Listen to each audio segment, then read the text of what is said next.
Washington Republican lawmakers on Friday secured enough votes to pass the most sweeping tax overhaul in decades, putting them on the cusp of their first significant legislative victory as party leaders geared up to pass a $1.5 trillion tax cut along party lines and send it to President Trump by Christmas.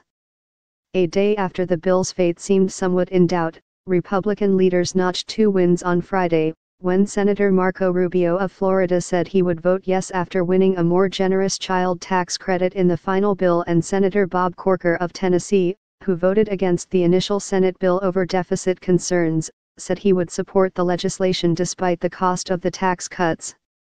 On Friday, as Republicans released details about the final bill, it became clear that the agreement would provide deep and long-standing tax cuts for businesses, while providing slightly more generous tax breaks to low- and middle-income Americans by reducing some benefits for higher earners.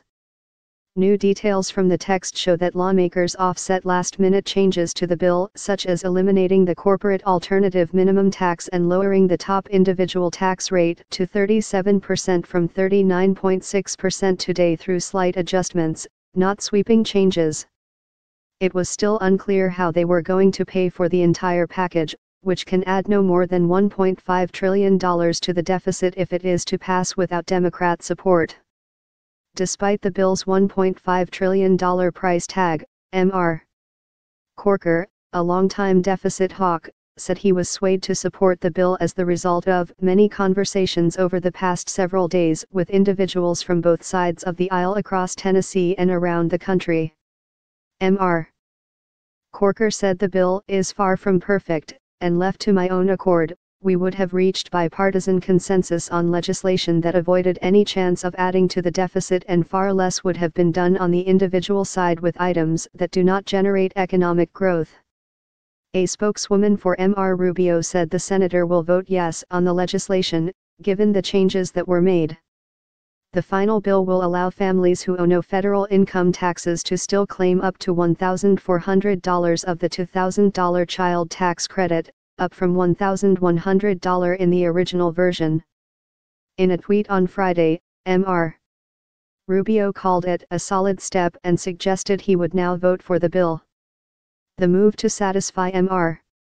Rubio appears to have been financed, at least in part, by reducing the ability of higher earners to take the $2,000 per child tax credit.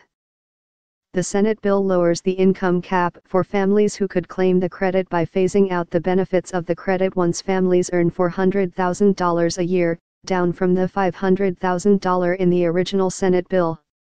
The bill's text, which was signed by Republican negotiators from the Chamber's Conference Committee on Friday, includes few major changes from the version that passed the Senate earlier this month. The 2025 expiration date for the individual tax cuts remains, as does the estate tax, which would apply to fewer Americans down the road.